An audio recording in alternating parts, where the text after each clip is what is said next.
If you wanted to play the best footy, you came to Scottsdale and played. He just said to the rest of the bloke, back to the centre, boys, he won't miss. I just love to wear the Scottsdale Footy Club jumper. It's a very history-dominated club. Attack! Attack! Attack! Retaliation! Get down! Retaliate!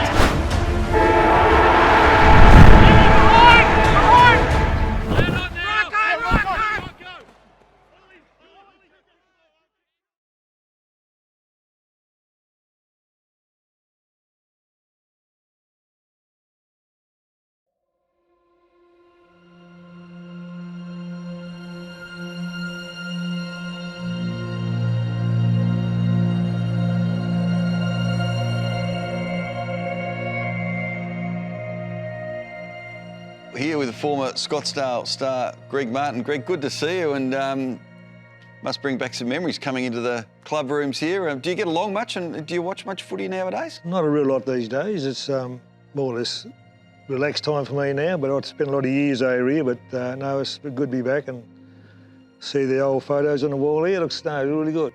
Plenty of memorabilia, and we'll no doubt we'll see a fair bit of your stuff as well, which you look forward to. But I want to go back to the beginning. How did Greg Martin get involved in footy? Where did it start for you? Well, I started at Springfield Juniors back in the day. It was under 17s, and I would have been about 12, but yeah, started there with a few mates of mine. We went out to Springfield on the school bus and got a game at 12-year-olds in under 17s. Wasn't too bad, but I remember your first game at Springfield. The first day I was there on the Saturday, and was in there getting changed, and I was reserved. I was only young, and I can remember old Jack Ackley. He used to be a trainer for Scottsdale back in the early 70s, right, and late 60s, and he'd cover me with oil. And I was just bloody all over me, you know what I mean? So I was like a slippery fish. You were. They couldn't tackle you. No, that's right. So he said, "Oh, go and stand out there on the boundary line there, and just wait, and we'll get a run in a minute." And I can remember Kenny Hall, late Ken Hall. He was coaching North Scottsdale. And he said, "Gee, look at this kid here. He's got that much grease on him." So I can still remember that. That was one of the things I can still remember when I first started. But other than that, no. Springfield started off there, then moved on after that. As a 15-year-old, I left Springfield and went to under 19s. Yeah. So back in you talk about North Scottsdale as well. So obviously, for a lot of people not familiar with the area that might be watching, I mean, back then, we're talking an era where you had obviously a lot of different footy clubs here in the town. Springfield just probably 5 or so minutes out of Scottsdale. So what was the Scottsdale football community in the northeast? Must have been thriving. Yes, it was then. A lot of support with families and kids. So you had Springfield, you had North Scottsdale, you had Scottsdale, you had Bridport. That was in the Junior Association. So a lot of families, a lot of young kids. But it was a bit difficult in some ways because the age difference between 12 and 17. So you had to mix with the big boys, sort of thing. So you learned fairly quick. You would. So you learned fairly quick, and we used to have combined games too in a junior association. We used to go to play Branksome, the Union under 17s up there, and that used to be good too for the competition. So that was really good. So you learn your craft pretty early. Yeah. You obviously made your move, and you're part of the Scottsdale Football Club for, well, the best part of probably, 14, 15 years playing senior football. But what did you love about the club back then in that era? Because it was a squad over the best part of 2 or 3 decades that was probably the envy of a lot of football clubs in the state, because for a period of time there, the club was the best team in Tasmania. Well, it's probably the history of it all. When you're younger, you look up to the players that played before. So that sort of drove you through to follow the club and all the good players who played, you've seen play. So I think, and all your mates played too. And so 80% of the players you play with, they were really good players. So you sort of stuck. You had nowhere else to go anyway, I suppose, but you stick with what you know. So, yeah, so it was just the players, the club as a whole, the community, because you're part of the community, so that makes it better, doesn't it? So people look at you and think, oh, there's Greg Martin, or there's Denny Hall, there's Steve Nichols, Greg Lethberg, like all the good players, and you think, oh, shit, this is all right, you know? Yeah. And you said about looking up to play. Who did you look up to? Well, when I was younger, there's one player I thought was very good and like what's playing was Manny Ganina. Right. Probably one of the best centre mans you'd find, I reckon. Kick left and right foot, very skillful. He would have played in the 60s, like, and I was only a kid, probably like 11 or 12 sort of thing. He would be the best player I've seen as a kid growing up. Wow. You had an incredible success with the football club as well. Are there any particular premierships that stand out to you, or are they're all special? Well, I suppose they're all special. The first winner one I played in was Scottsdale was 77, but that wasn't very special. We might get to that. But yeah, but every grand final was really good. I've probably played in 6 winning ones or so, 7 or whatever. That's for Scottsdale and other clubs, and probably 4 or 5 losing ones too. So I've probably played in more grand finals than most people, or with most of the guys in the club, older guys, have done. Yeah, so 77 is the one that's probably the first one, but it's probably the second one is probably the best one. When Don Henwood's coached, and we won that one in '82, so we lost in '79 against North, and McClure was coaching by 2 points, which was robbed, I reckon, by Mr. Williams. It's funny, Whisper Williams' name has come up on occasions. I know he's not on Danny Hall's Christmas card list, and he, I think, still rues that day that he cost a grand final. He did, yeah. So. Yeah, definitely. The rivalry with North Launceston was, I guess one word that comes to my mind is intense. Where do you think that came from? Well, I reckon probably the late 60s, early 70s, I reckon, when North and Scottsdale was probably the best teams going that time. And so then there's always a bit of niggle. I know when I was younger, I used to watch the reserves. There used to be always brawls in the reserves with North Launceston. I remember that, with Chang Young and Michael Stiles back then days. But then it goes to the seniors. Well, the seniors also a bit more skillful, but there's always that bit of dig and elbow and punching and kicking going on all the time. So that would have come from that. Plus both sides, it would have been a bit of, rivalry with the who's the best side and the best players and all that sort of stuff. And we was the spud diggers. We didn't train, sort of thing, and they trained, we didn't, sort of thing. So we used to knock them off anyway. So fantastic. Now we'll get back on to 1977, because it was an infamous day, and I know people who were at this particular grand final against North Launceston have stated that they was one of the most ugliest incidents that they have seen on a football field, and it involved you early in the grand final. What are your memories of that? And because I think if we give it a bit of perspective, you guys won the second semi, I think, against Longford, and there was a bit of a whisper going around that yourself and Stephen Nichols might get targeted, and that came to fruition pretty early. Yep. Yeah, no, that was a bit sad that day, but anyway, no, we remember the day as clear as now.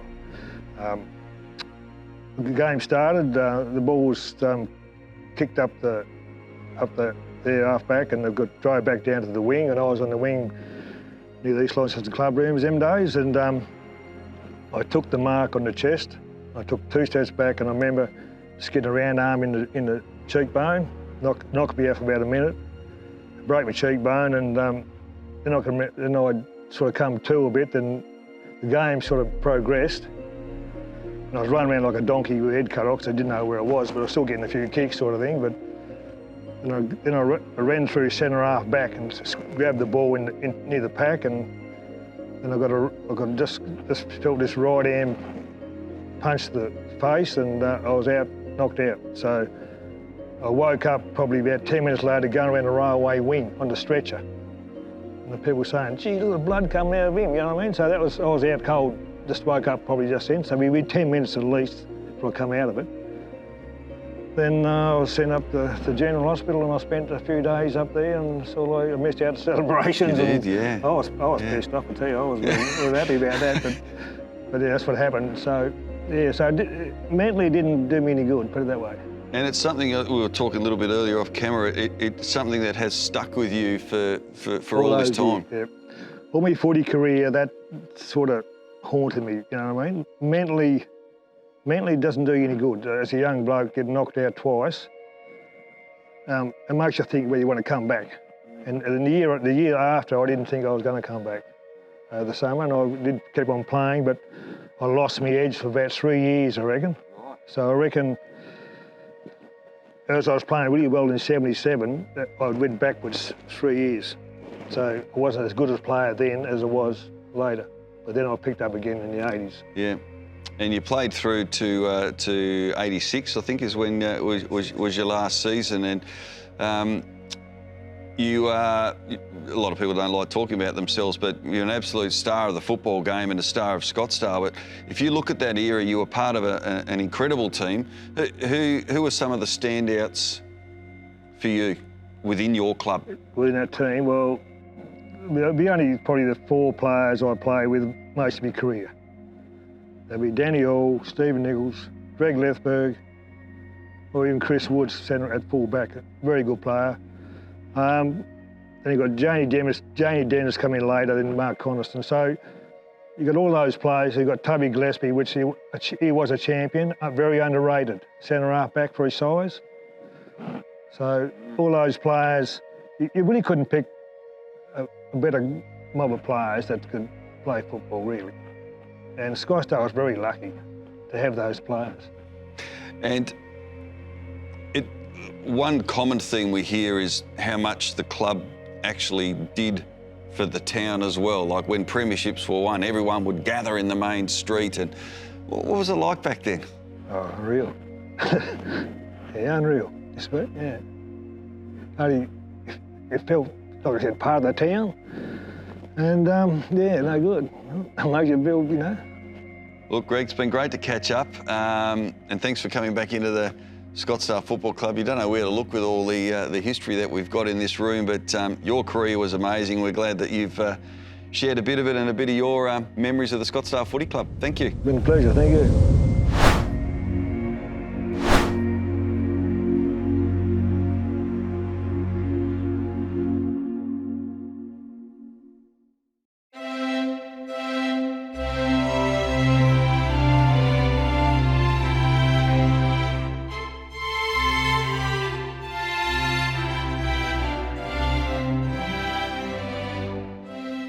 Well, Karen Hall, good to see you. Thank you for being a part of this series that we're doing on the Scottsdale Football Club. And there's a fair bit of history that we will get to about your involvement with the club. But where did it all start for you? What are your earliest memories of coming to this beautiful area here in Scottsdale and coming to the footy ground?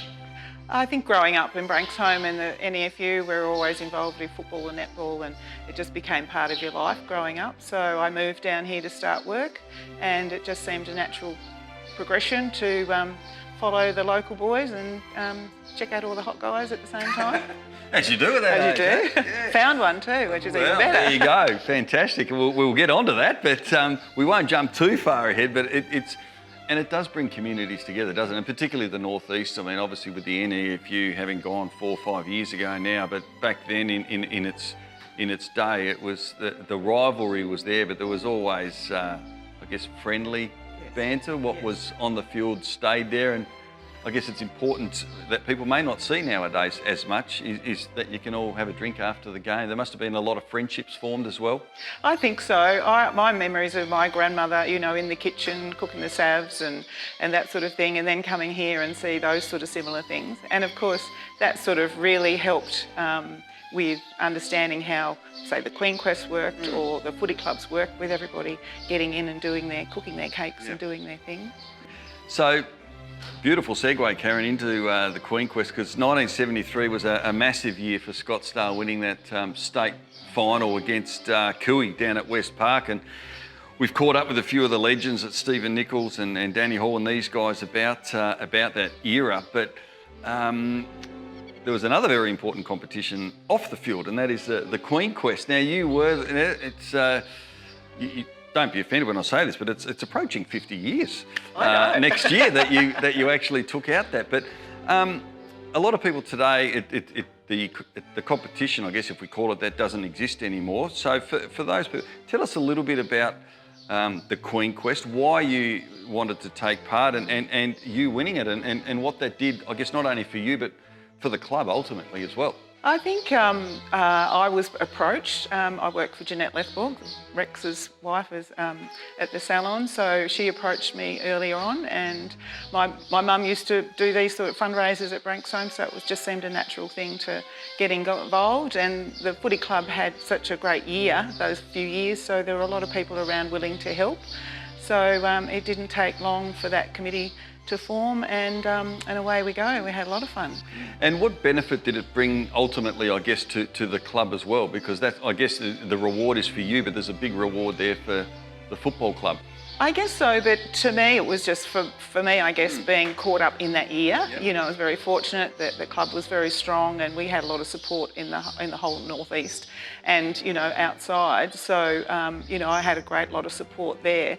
But the benefits too was, I guess, recognition in the end to think that, you know, we pulled it off and raised the most money out of the other clubs. Yeah. I think the whole total was $14,000. It was just massive. But Huge back then. yeah. Wow. Anyway, yeah, so that's how we got started, and then, you know, the usual things of cakes and having fun, raising money. And your family, were they always a football family? Was there ever any doubt that you were going to be going to watch the football growing up? My father played, but it was more the culture of the small clubs and, you know, that around the club that, and then it soon, you know, we soon made friends here, and you know, Ken's family were such a big network of people as well, so it didn't take long to, you know, really fit right in. Yeah. And it was, I guess, Ken was part of that era of, well, ultimately the last success that Scottsdale has had with the senior premiership in 2001, and I've watched that game back a few times, and it was mentioned by a few of the boys that he coached earlier today. Professionalism was one. You had to come well dressed. You had to wear, as they called it then, slacks. Yes. And but how would you describe it? Obviously, the whole name within Scottsdale is massive, but he was a great orator, a great person to speak. How did you find him from a coaching perspective? Does that sum him up? Oh, definitely. He wasn't one to sort of, you know, practice at home or anything like that. It was all, you know, in his heart, and like a lot of coaches are. But when the time, he took it very seriously, and but he could joke around as well. And he, you know, he really put everything into it, like most of them do. But he pulled it off. It wasn't expected to happen that year, so that made it all bittersweet, of course. Indeed. We've seen the evolution and the beginning of women's football, which is absolutely brilliant. And I guess having a son and daughter-in-law heavily involved in women's football, how exciting has that been for Scottsdale and for football? I think it's took a little while for us, some of the oldies, to adjust to that. But now I think, you know, I've got granddaughters playing football, and, you know, all sons and daughters have coached and played, and, you know, all the grandkids play as well. So it's just a tradition that's gone on, and it's so good now to see how much all the girls and the women like to play as well. It's a great spectacle. For someone who's grown up in the region up here in the northeast, how important is football still? We've seen obviously a drop-off with spectators over the years, a lot of people working on weekends now, etc. But how important is it for a community to have a football club? It's massive.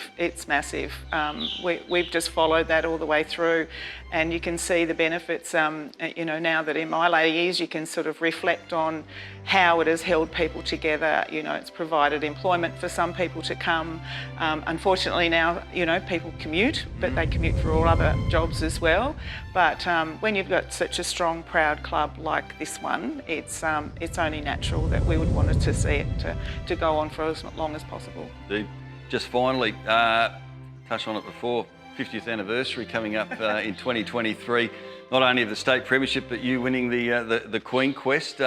Any initial plans for acknowledging and celebrating that next year? No, but I'd certainly acknowledge all the queens that took part in all those years. Scottsdale had a few successes, and I was only one.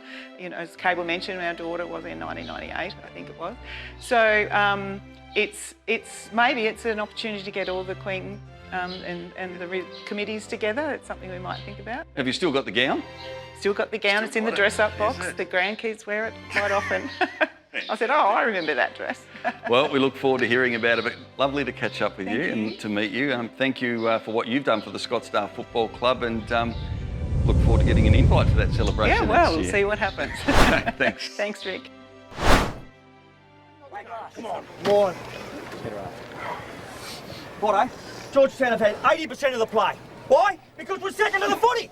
Simple as that, second to the footy. Why are we going to start running free kicks away? Because we're second to the footy.